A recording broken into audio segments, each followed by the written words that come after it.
Ninguém ocupa essa tribuna com alegria, pelo menos neste momento. Até porque, quando nós disputamos o mandato em 2010, não era previsível esse momento que nós estamos vivendo. Queria cumprimentar a Vossa Excelência e dizer há poucos instantes que, apesar de Vossa Excelência presidir o outro poder, mas está tendo, assim, se saindo maravilhosamente, muito bem, com maior tranquilidade, presidindo esse feito histórico, que ao longo dos séculos será sempre relembrado. Mas, senhor presidente, o Senado Federal segue, com todo o rigor legal, os passos metódicos de um dos processos mais delicados e importantes da vida política nacional contemporânea. Nessa etapa, sob o comando do presidente do Supremo Tribunal Federal, ministro Ricardo Lewandowski, esta Casa vota o parecer da Comissão Especial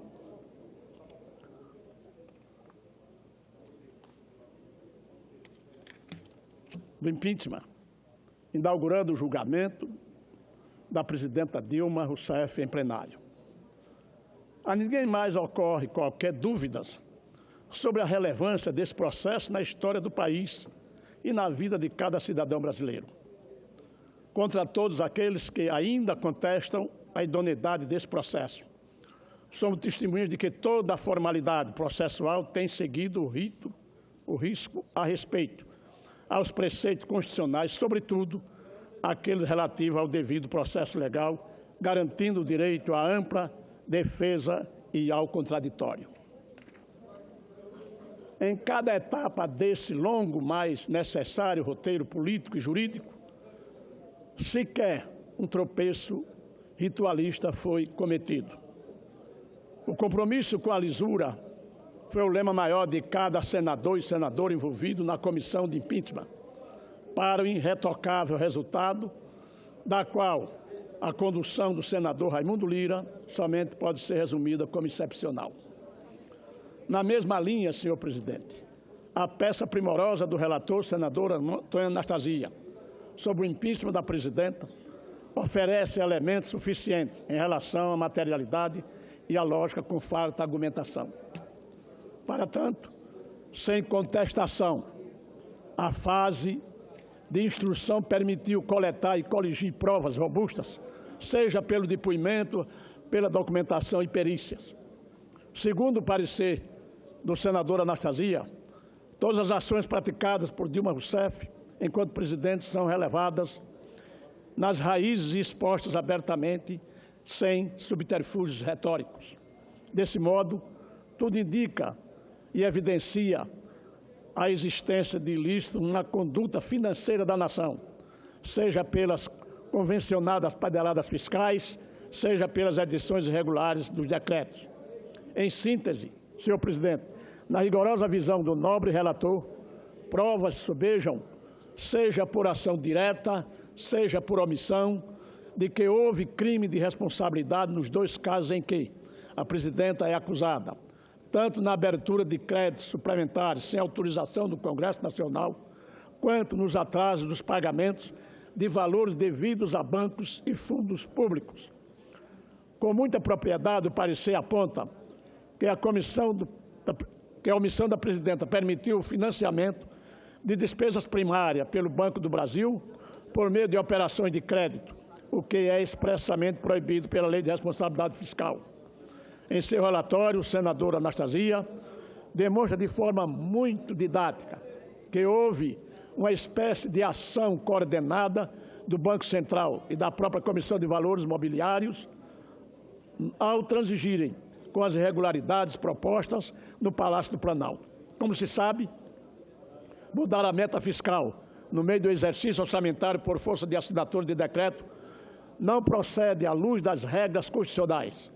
Tampouco é compatível com o que rege os princípios da transparência e da publicidade previstos para o Estado democrático. Em suma, por estarmos discutindo a responsabilidade inerente ao cargo exercido, é forçoso reconhecer a conivência quando não o envolvimento direto da presidente Dilma com o imbróglio financeiro ocorrido.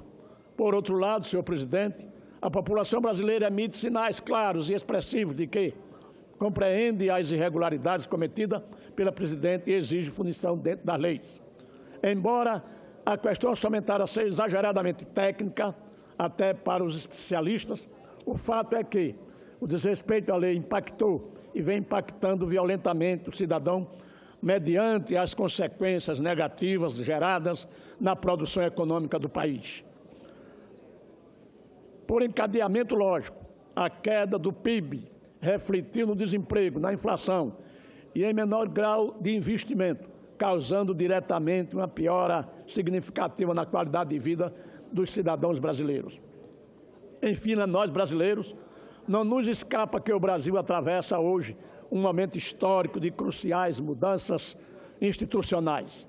Neste aspecto, necessário reconhecer e destacar o comportamento exemplar do presidente interino Michel Temer, que em nenhum instante fez qualquer movimentação do Palácio do Planalto que não fosse um apelo intransigente ao respeito à Constituição, à ética e ao direito de defesa. O país clama por um ambiente político equilibrado, estável e confiável, para que se possa alavancar as mudanças necessárias e esperadas por todos nós. A esperança de todos os brasileiros é depositada hoje exatamente no afinco e na obstinação com que trabalhamos pelo bem do país, do seu povo e pela retomada do desenvolvimento econômico e social.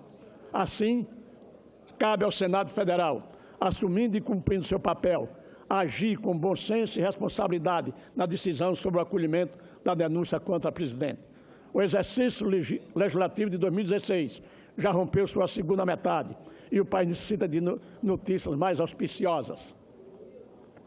E o papel do Parlamento é fundamental, pois compete ao Senado, à Câmara dos Deputados, assumindo suas prerrogativas constitucionais e políticas, dar sua contribuição, estabelecendo uma parceria altiva, independente e autônoma, mas de forma harmoniosa com o Poder Executivo, visando a remover as pedras no caminho. Quanto mais ligeiro for o encaminhamento desse processo, sem cercear indevidamente o direito de defesa, quanto menos problemas o Brasil enfrentará pela frente, rumo à retomada do seu desenvolvimento social e econômico. O povo já não suporta mais tanta indefinição política e econômica, e os interesses do país e do povo brasileiro devem estar acima das nossas naturais divergências políticas e distintas visões do mundo. Portanto, para encerrar, senhor presidente, considerando a análise dos argumentos que nos foram apresentados e que levaram a conclusões apresentadas pelo relator em seu parecer, nada mais natural que a orientação do meu voto seja favorável ao relatório que recomenda a continuidade do processo. Muito obrigado, senhor presidente.